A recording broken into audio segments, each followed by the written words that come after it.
حضرت عبداللہ ابن عمر رضی اللہ تعالیٰ عنہما یہ بیمار تھے اور ان کو بھنی ہوئی مچھلی کھانے کا جی چاہا۔ ناظرین، جب انسان بیمار ہوتا ہے نا تو پرٹیکولرلی کوئی ایک ہی کھانا کھانے کو جی چاہتا ہے، باقی کھانا وغیرہ وہ نہیں کھا سکتا، منہ کڑوا ہو جاتا ہے۔ کئی دنوں سے کھانا بھی آپ نے نہیں کھایا تھا پیٹ بھر کے، اور آپ مچھلی کی فرمائش کی تو آپ کے جو غلام تھے حضرت نافع مدینے کے بازار میں گئے، بہت اسٹرگل کی، بڑی تلاش کی اور مچھلی ڈھونڈ کر حضرت کے لیے لے آئے، اور 1.5 درہم میں وہ مچھلی آپ نے خریدی، اور بالکل جب اس کو تیار کر کے جب آپ کو دسترخوان پر پیش کی تو آپ کے دروازے پر دستک ہوئی۔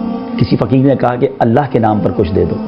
حضرت عبداللہ ابن عمر نے اپنے خادم سے کہا کہ جاؤ یہ مچھلی اسے دے دو۔ کہا حضور آپ نے پہلے بھی کئی دنوں سے پیٹ بھر کے نہیں کھایا، بڑی مشکل سے آپ نے ایک مچھلی کی فرمائش کی، مدینہ شریف میں مجھے بھی ڈھونڈنے میں بڑی اسٹرگل کرنی پڑی اور میں آپ کے لیے مچھلی لایا ہوں، حضور آپ کھا لیجئے۔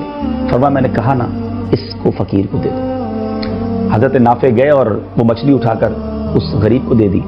پھر پیچھے گئے اس غریب کے پاس اور کہا کہ تمہیں تو پیسے چاہیے تھے، ایسا کرو 1.5 درہم لے لو، یہ مچھلی پھر مجھے بیچ دو۔ آپ کے غلام نے وہ 1.5 درہم دیے اور مچھلی خرید لی اور لا کر حضرت عبداللہ ابن عمر کے دسترخوان پر رکھ دی۔ آپ نے فرمایا کہ یہ کیوں لے کر آئے ہو؟ میں نے کہا تھا اس فقیر کو دے دو۔ کہا حضور میں نے دے دی تھی اور واللہ میں اسے واپس لے کر ایسے نہیں آیا، خرید کر آیا ہوں، اس کو پیسے مل گئے ہیں، پلیز آپ کھا لیجئے۔ آپ نے پھر کمال کا آرڈر دیا کہ جاؤ جا کر یہ بھی اسے دے دو اور دیکھو اب پیسے بھی واپس مت لینا، اور پھر حدیث پاک سنائی۔ آپ فرماتے ہیں کہ میں نے نبی پاک علیہ الصلوۃ والسلام سے سنا ہے کہ جو شخص کسی چیز کی خواہش رکھتا ہو پھر اس خواہش کو روک کر اپنے اوپر کسی کو ترجیح دے تو اللہ عز و جل اسے بخش دیتا ہے۔ ناظرین یہ ہے ایثار، ترجیح دیں اپنے اوپر دوسروں کو۔ ہم جو کھانا خود کھاتے ہیں کوشش کریں وہ دوسروں کو کھلائیں۔ بعض اوقات ہمارا یہ بھی مائنڈ سیٹ ہوتا ہے جو نہیں ہونا چاہیے کہ جو کھانا بچ گیا وہ غریبوں کو دے دیں، جو کپڑے پرانے ہو گئے اب ہمارے کسی استعمال کریں وہ غریبوں کو دے دیں، گرمیاں آ گئیں سردیاں چلی گئیں تو رضائی پھٹ گئی ہے تو اب رضائی کسی کو دے دیں، جرابیں پہن کے پرانی ہو گئی، بعض اوقات اس میں سوراخ ہو گیا، اب یاد آتا ہے کہ یار اس کو کسی غریب کو دے دیں۔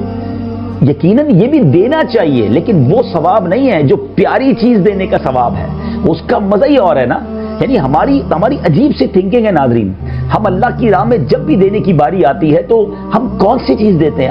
اپنی پسندیدہ چیز بتائیے نا۔ جب اپنے بچے کو برتھ ڈے گفٹ دینا ہوتا ہے ہم بہترین برانڈڈ کوشش کرتے ہیں، اپنی زوجہ کو اپنی فیملی کو جب بھی گفٹ دیتے ہیں بہترین، میں نہیں کہتا غلط ہے، بالکل دینا چاہیے، فیملی کا خیال رکھنا چاہیے، مگر اللہ کی راہ میں جب دیں تب گھٹیا مال تو نہ دینا، کیونکہ اللہ کی بارگاہ میں دل دیکھا جاتا ہے۔ اور ہمارے اسلاف نے، ہمارے صحابہ کرام نے یہ پروف کیا کہ انہوں نے اپنی بہترین چیزیں نکال کر اللہ کی راہ میں خرچ کی۔